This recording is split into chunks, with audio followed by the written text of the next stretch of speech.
So, as they, the people who do these types of things talk, you learn more about them. I thought it would be more about me because that's how they started it. They said, this is going to be sort of my life, but it really isn't my life. They gathered stories from people and then tried to make it seem like it was my life. Well, when you tell a story, it's really about the person telling the story. It's never really about me if it's coming from someone else. So the story is about the person telling the story, not the person the story is about. Does that make sense? So I'm going to say, for example, if you read a book about something, who really tells the story? It's the person who wrote the book. So that person's telling the story. Or if the person who wrote the book uses something like, someone else to tell the story is always about the person telling the story, not about the person the story's about.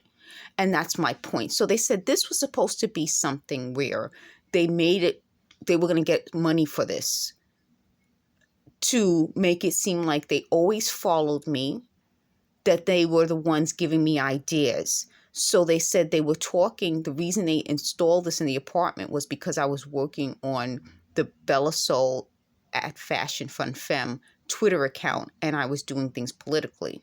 So that's Fashion Fun Femme.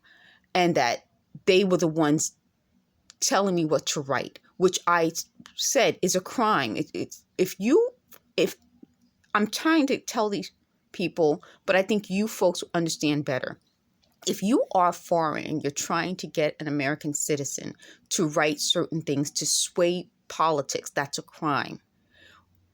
If I hadn't known that, I would have fallen for the trick. And that's my point. All of their mind control is suggesting ways to get me arrested. So what I'm saying to you is that when I'm listening to them, I'm learning more about them, and I'm trying to tell you folks, these people are trying to get people into trouble. They're trying to get people to either commit crimes or talk about crimes they've committed. That's a crime. So if you go out and use this system, I'll call it this communication system where everyone's talking without picking up a phone, or someone said it's sort of like a bully ring where one person sort of isn't being called and the rest are called. If you confess to crimes through this system, that's a crime. You know what I mean? So don't do it, but also don't take their suggestions. So their suggestion is, well, we'll all pretend that we were helping me by coming up with stories about me, and people will pay us for these stories. That's also a crime. So these are criminal acts. But the worst part is to make people believe these things actually happened and they're not just stories. If they're just stories, then it should be labeled, these are stories about me or someone else. But to pretend that you were watching me and you saw these things happen and you recorded it is a crime. So I'm just saying all the crimes. The next part of their crime is to believe that this is some sort of mind control, that their stories about me would cause me to do something that I normally would not do. So, for example, in 2019, I said on this YouTube channel, I would start coming on camera. I'd start documenting what's going on. And so now in 2023, they're saying, oh, they gave me the idea. No, it's been documented, meaning I'm not telling a story. I can say, here's the video, here's the reference. That's the difference. One thing is a story where, well, no. The other is here it is. That's what I'm saying about this whole situation. They're not understanding because they don't want to understand. So I like to talk to you about things without, writing it down, because I'm telling you my story. So whose perspective is the story? It's my perspective. It's how I interpreted something. So I'll give you an example how they're manipulative. You guys know from my videos, I tell you guys what's going on to the best of my ability. This is what happened. That's what happened. That's different from when I have a document or when I show you guys something in a video. One is my perspective, what I feel, what I think, maybe how I felt that day, and I tell you. The other is here. This is the absolute truth, because it's a document. You guys understand? So what they wanted to do is take a story and make it an absolute document. That's a crime. So we're talking about this as was never meant to help. This was meant to hurt. They said I don't have enough proof. I have a ton of proof. So much proof that they wanted me to give my proof to someone else who they wanted to sue the people doing this. That's how much proof I have. That's how much proof I have. So one is me telling you guys a story, what's going on, blah, blah, blah. The other is me saying here. And then they want to say, oh, that's good.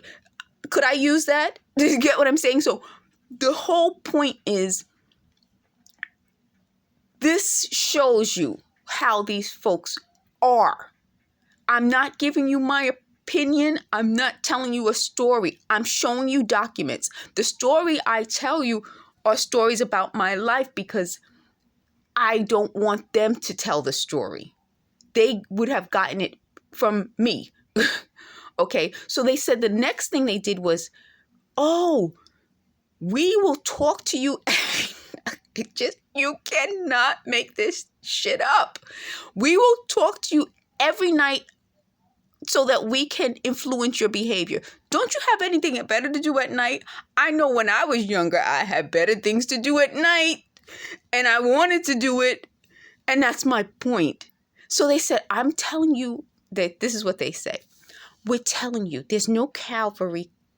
There's no Calvary coming for you.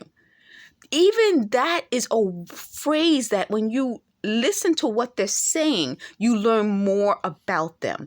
Doesn't that give you, I want to start something on my videos. I'm going to play a game where we'll talk about what they said and how you interpret it, because I think that is the best way for us to learn how manipulative people operate. How do you interpret someone saying there's no Calvary coming for you? My interpretation is you are some woman who expected someone to swoop in, some tall stranger to swoop in and rescue you, and he's not going to come.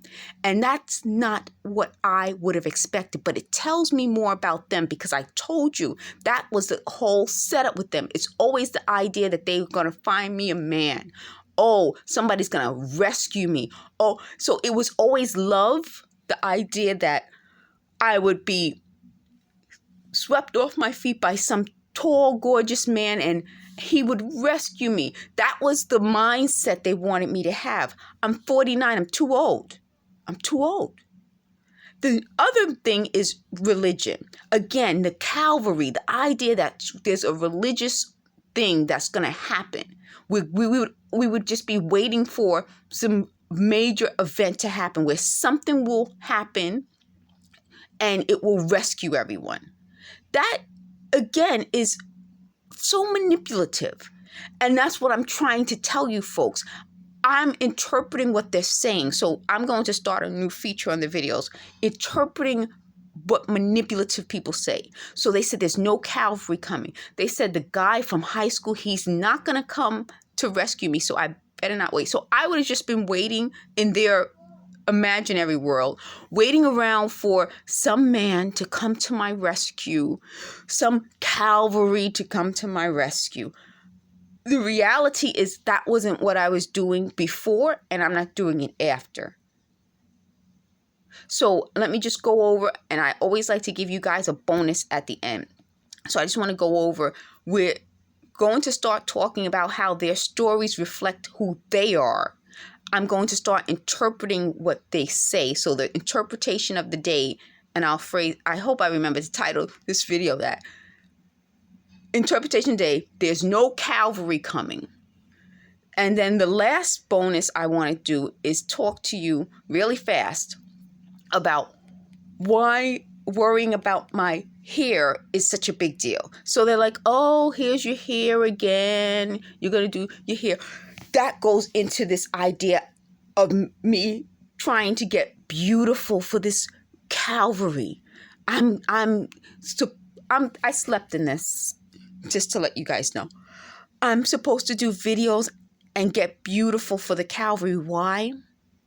Because then they can turn around and say, see, this is who she is. She expects someone to fall in love with her and rescue her. No. Why would I expect that? That's my point. It's all, if you look and listen, you see and you hear. I'll leave that as the bonus. If you look and listen, you see and you hear. Thank you for watching.